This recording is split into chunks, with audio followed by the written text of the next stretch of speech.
আসসালামু আলাইকুম, ফারনাস ব্লগে সবাইকে স্বাগতম। কাছে এবং দূরে, দেশে এবং দেশের বাইরে যে যেখান থেকে আমার আজকের ভিডিওটি দেখছেন, আশা করি সবাই ভালো আছেন। আমিও আলহামদুলিল্লাহ ভালো আছি। ভেন্ডি ভর্তা তো আমরা অনেকেই অনেকভাবে খেয়ে থাকি। ভেন্ডি কিংবা ঢেঁড়স যে যে নামে ডাকি। এই ভর্তাটা কিন্তু আজকে একটু অন্যরকম করে আপনাদের সাথে শেয়ার করব। আশা করি আজকের ভর্তাটা আপনাদের কাছে ভালো লাগবে। তো ঢ্যাঁড়স ভর্তা করার জন্য দেখতেই পাচ্ছেন আমি কিন্তু খুব সুন্দর এক সবুজ সবুজ ঢ্যাঁড়স নিয়ে নিছি। আর এই ঢ্যাঁড়সগুলো একদম কচি ছিল। আর মোটা করে পেঁয়াজ কেটে নিছি, চিকন করে পেঁয়াজ কেটে নিছি, আর কাঁচামরিচও নিয়ে নিছি সাথে। আর আজকে কিন্তু শুকনো মরিচও দিব আমি।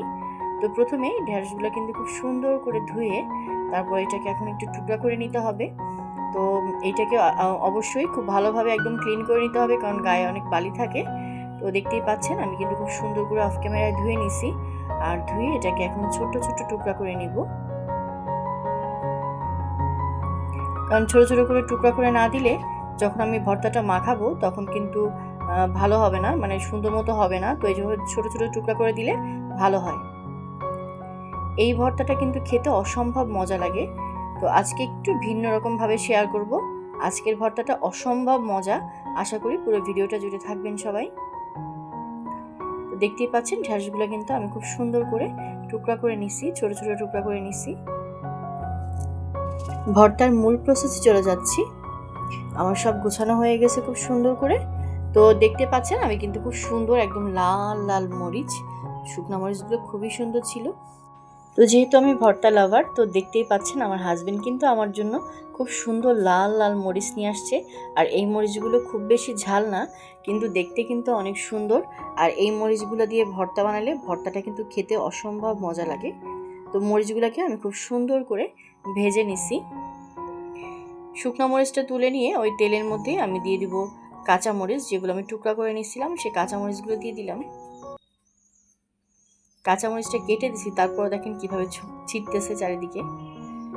তো এইভাবে অবশ্যই কিন্তু কেটে দিবেন, না হলে কিন্তু প্রচুর পরিমাণে ছিটে। আর এখানে আমি পেঁয়াজ দিয়ে দিলাম। পেঁয়াজটা মরিচটা একটু ভাজা হলে তারপর আমি পেঁয়াজগুলো যে কেটে রাখছিলাম একটু মোটা করে যেগুলো, তো সেগুলো দিয়ে দিলাম। এখন পেঁয়াজগুলোকে একটু বাদামি করে ভেজে নিতে হবে। আমরা সাধারণত ভেন্ডি ভর্তাটা কিংবা ঢ্যাঁড়স ভর্তাটা কাঁচা পেঁয়াজ দিয়ে আর কি, যেভাবে কাঁচামরিচ দিয়ে সেদ্ধ করে খাই ভর্তা বানিয়ে। তো আজকের ভর্তাটা একটু ভিন্ন রকম। একই রকম ভর্তা খেতে সবসময় কিন্তু ভালো লাগে না। তো মাঝে মাঝে কিন্তু একটু ভিন্ন স্টাইলে করলে মুখে রুচিটাও ভালো লাগে, মুখে খেতে ভালো লাগে, আর মুখে রুচি বাড়ে। তো এই জন্য আজকে একটু ভিন্ন স্টাইল ঢ্যাঁড়স ভর্তাটা শেয়ার করতেছি। আজকের ভর্তাটা অসম্ভব মজা।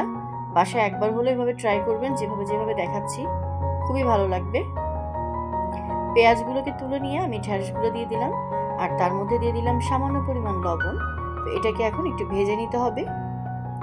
চুলার আঁচটা একদম মিডিয়াম টু লোয়ে রেখে এটাকে আমি ভেজে নিব, প্লাস সেদ্ধও হয়ে যাবে। এটা কিন্তু আমি কোনো এক্সট্রা পানি দেইনি, কারণ ঢ্যাঁড়স থেকে এমনি একটু হালকা হালকা পানি বের হয়। আর যে তেলের মধ্যে আছে, তো এভাবে কিন্তু খুব সুন্দর মতো সেদ্ধ হয়ে যাবে। তো চুলার আঁচটা একদম মিডিয়াম টু লোয়ে রেখে এটাকে খুব সুন্দর করে ভাজা ভাজা করে নিতে হবে। তো এভাবে নরম জালে ভাজতে ভাজতে কিন্তু এটা খুব সুন্দর মতো সেদ্ধও হয়ে যাবে। দেখতে পাচ্ছেন কালারটা কি সুন্দর সবুজ আছে।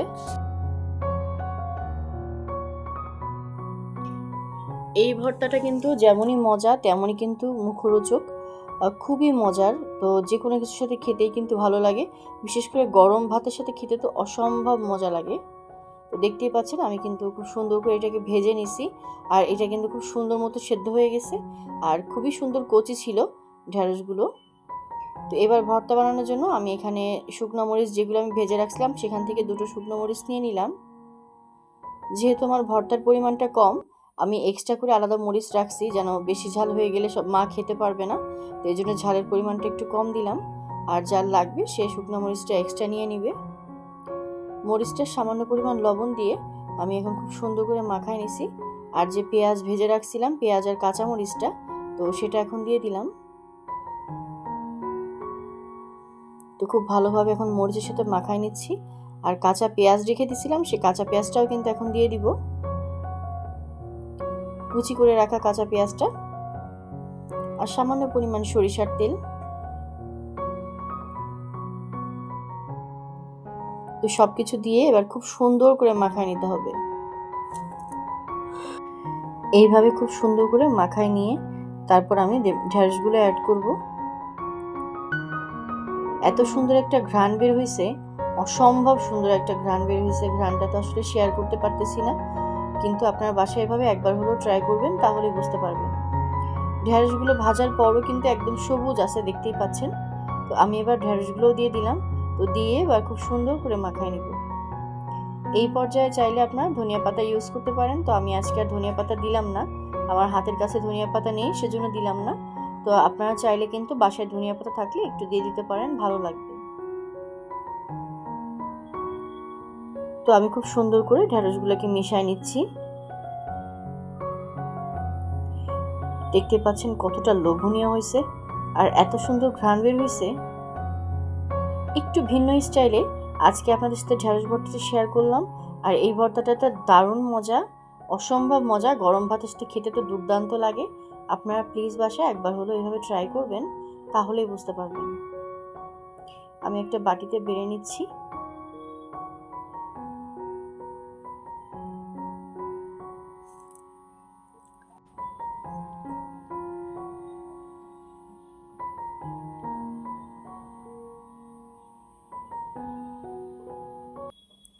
একটা শুকনো মরিচ উপর দিয়ে দিলাম, আর সাথে দিয়ে দিলাম একটু কাঁচা পেঁয়াজ দেখার সৌন্দর্যের জন্য। ব্যাস, একদম কমপ্লিট। অসম্ভব মজার লোভনীয় ভর্তা কিন্তু একদম রেডি। এই ঢ্যাঁড়স ভর্তাটা খেতে কিন্তু অসম্ভব মজা, দেখতে যেমন লোভনীয়, খেতেও কিন্তু দারুণ মজা। আমি গরম ভাতের সাথে খাইছিলাম, খাওয়ার পরেই রিভিউ দিচ্ছি। অসম্ভব মজা হয়। যেই ভর্তাটা আমার কাছে ভালো লাগে, তো সেই ভর্তাটাই কিন্তু আপনাদের সাথে আমি শেয়ার করি।